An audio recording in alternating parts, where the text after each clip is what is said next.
Imagine a woman so fearless, so devoted to her people and her God, that she dared to stand against the mightiest military force of her time.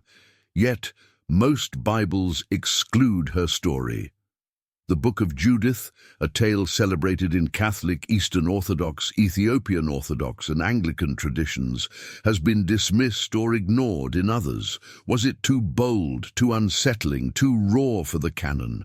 Why was this extraordinary tale, steeped in faith, courage, and divine intervention, cast aside? The Book of Judith is not for the faint of heart. It opens in a time of despair when the people of Israel face an unstoppable force, the Assyrian Empire. Under the iron rule of King Nebuchadnezzar, this empire demands not mere allegiance, but total submission. Resistance is met with brutal, unrelenting violence. The king's enforcer, General Holofernes, leads an army so vast and powerful it sweeps across nations like a tidal wave, leaving destruction in its wake. By the time this war machine reaches Israel's borders, the people are paralyzed with fear, their faith shaken, their hope slipping through their fingers. But in the shadows of this dark moment, a light emerges, a woman, Judith. Her name, which means praised, will soon resonate as a beacon of defiance and deliverance. This is not the story of a fragile widow waiting for rescue. It is the tale of a bold, brilliant, and unyielding heroine who risks everything to save her people. Judith's journey is not one of armies or weapons, but of strategy, faith, and extraordinary courage. She is no ordinary protagonist. Her story is one of divine purpose and human audacity, a tale so compelling it has been revered for centuries. To understand Judith, we must first grasp the peril she faced. The Book of Judith begins not in Israel, but in the heart of the Assyrian Empire, where King Nebuchadnezzar rules with an iron fist. His thirst for domination knows no bounds. When neighboring nations defy him, he unleashes General Holofernes, his most trusted and ruthless commander. Holofernes is not merely a soldier.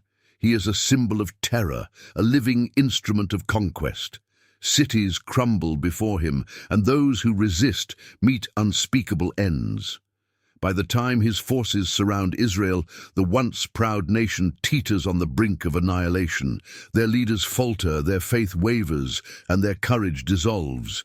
It is a moment of utter hopelessness.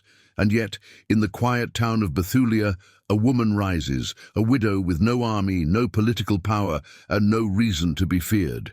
Judith is introduced not merely as a widow, but as a figure of extraordinary wisdom, beauty, and unshakable faith. Her strength does not lie in swords or soldiers, but in her unwavering trust in God. In a world dominated by men like Holofernes, who wield brute force, Judith commands a far more dangerous weapon, her mind. Bethulia is a town on the edge, both literally and figuratively. Perched at the brink of invasion, its elders tremble, their leadership paralyzed by fear. They even begin to doubt God, questioning whether he has abandoned them. Judith, however, will not stand for such weakness. In Judith 8:12, she confronts the elders with fiery conviction. "Who are you to test God today, to place yourselves in the Lord's place?" Her words cut through their despair like a blade, rekindling their faith and reminding them of God's unfathomable power. Judith doesn't just talk, she acts. Her faith drives her to a decision so daring, so unimaginable, that it shakes the very core of her people. She devises a plan, one that requires unparalleled courage and a willingness to risk everything. Judith declares that she will go alone into the enemy camp and face Holofernes herself. No army, no weapons, no negotiations, just her faith and her wits. As she prepares, Judith undergoes a transformation. She discards her widow's garb, shedding her sackcloth and ashes. In their place, she adorns herself with fine garments, fragrant oils, and jewelry that glimmers in the moonlight. Her beauty becomes her armor, her allure a weapon. Judith understands the power of appearances and wields it with precision. This is not vanity, it is strategy. Every detail is calculated to captivate and disarm her enemies. Her transformation is both physical and spiritual, a reflection of her unwavering belief that she is God's instrument of deliverance. When Judith steps out of Bethulia, her people watch in awe. Some are moved by her courage, others fear she is walking to her death. But Judith moves with purpose, her faith unshaken.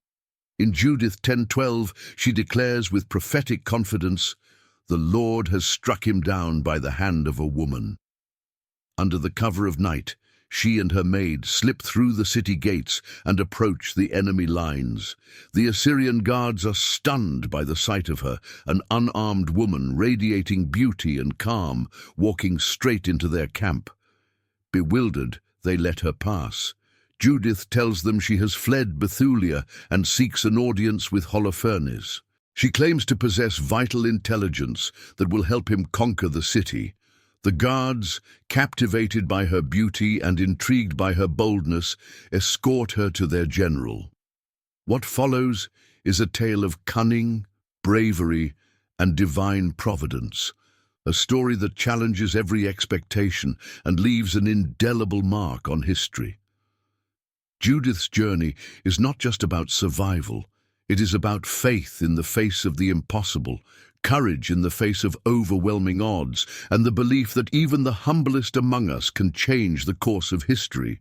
Are you ready to uncover the rest of Judith's forbidden story? To journey with her as she faces the insurmountable and reclaims hope for her people? This is not just a tale from the past. It is a timeless testament to the power of faith, courage, and the indomitable human spirit. Word travels swiftly to Holofernes, the mighty Assyrian general. Intrigued and consumed by arrogance, he commands that Judith be brought to his tent. This is where Judith begins her delicate and dangerous performance, a dance of faith entwined with deception. She approaches Holofernes with calculated humility, presenting herself as a lowly widow seeking to serve him. Her words, artfully crafted, form a web of half-truths and veiled promises, drawing the powerful general deeper into her trap. Judith's speech is a masterpiece of persuasion, laced with charm, wit, and subtle flattery. She appeals to Holofernes' towering ego, feeding his belief in his own invincibility. She hints at possessing divine insight, suggesting that her arrival heralds his inevitable triumph over Israel. Holofernes, entranced by her beauty and eloquence, is utterly captivated. He sees her as a gift from the gods, the key to his conquest. But while he indulges in delusions of grandeur, Judith remains steadfast in her mission. Beneath the guise of a submissive woman lies the heart of a lioness, biding her time to strike. The tension in the Assyrian camp grows palpable. Judith, alone and vulnerable in enemy territory, stands before Holofernes, the man who has unleashed terror across nations, yet her resolve is unwavering. She knows this night will determine the fate of her people. Oblivious to the storm brewing beneath her composed exterior, Holofernes invites Judith to a grand feast. Drunk on his own arrogance and her beguiling presence, he is blind to the danger seated beside him. Judith accepts his invitation, masking her fierce determination with an air of quiet servitude. As the banquet unfolds, Judith plays her role to perfection. She flatters Holofernes, appealing to his sense of power, feeding his vanity. The general drinks heavily, his confidence swelling with every sip. To him, Judith is nothing more than another conquest, a trophy, a tool for amusement. But to Judith, Holofernes represents everything her people stand against: oppression, arrogance, and unbridled cruelty. She waits, her composure unshaken, as he succumbs to the numbing haze of intoxication. His speech slurs, his movements falter, and finally he collapses into a drunken stupor. The camp grows silent under the cover of darkness. Alone with her target, Judith knows her moment has arrived. Holofernes, the once mighty symbol of Assyrian power, lies defenseless before her. With steady hands, she takes up his sword. the very weapon that has struck fear into her people. In her grasp, it is no longer an instrument of oppression, but a blade of deliverance. With unwavering courage, Judith strikes, severing his head with decisive blows. The scripture in Judith 13:8 captures this moment of divine justice. She struck his neck twice with all her might and cut off his head. The symbol of Assyrian invincibility now lies lifeless at her feet, felled not by armies but by the faith and resolve of a single woman. Judith carefully places Holofernes' severed head in a sack. Calm and focused, she exits the tent and slips out of the enemy camp with her maid under the veil of night. The journey back to Bethulia is filled with quiet triumph. She has not only survived, but has achieved the unthinkable. She has decapitated the enemy's power, both literally and figuratively. As dawn breaks, Judith stands before the gates of Bethulia. With unshakable poise, she reveals the severed head of Holofernes to her people. Shock turns to jubilant cries of victory and praise. Their despair dissolves into astonishment. Their fear transforms into unshakable faith.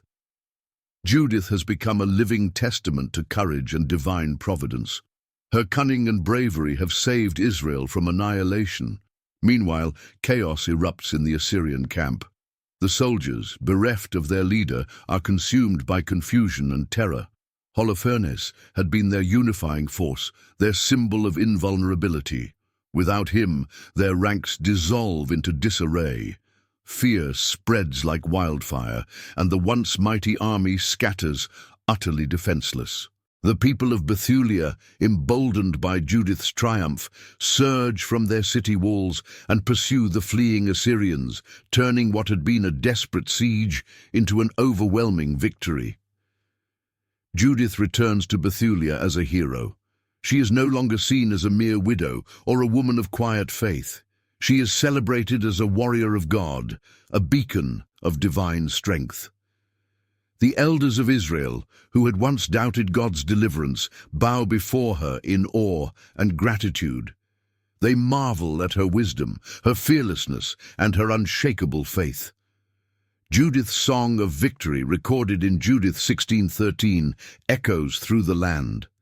I will sing to my God a new song. O Lord, you are great and glorious, wonderful in strength, invincible. The celebration that follows is one of unparalleled joy. Songs of praise fill the air as Israel gathers to honor God and Judith, the vessel of their deliverance. Her story becomes legend, a testament to the power of faith and courage. Through her, God's strength is revealed in the most unexpected way, a widow's hands bringing down a mighty general. Yet Judith's story does not end there. She lives a long life, honored and respected by all, but she never remarries. Judith remains devoted to God alone, embodying independence and unwavering faith. Her legacy endures as a shining example of what is possible when courage is fueled by faith. Judith's story challenges us to reflect on our own lives. What risks are we willing to take when we trust in God's power? How far are we willing to go to stand for what is right and true? If Judith's courage and unshakable faith resonate with you, let us know in the comments. Would you like to uncover more hidden figures like Judith, whose lives reveal the depth of God's providence? Don't forget to like, subscribe, and share daily Bible stories. Judith's story is not just history, it is a timeless call to live boldly, fearlessly, and faithfully.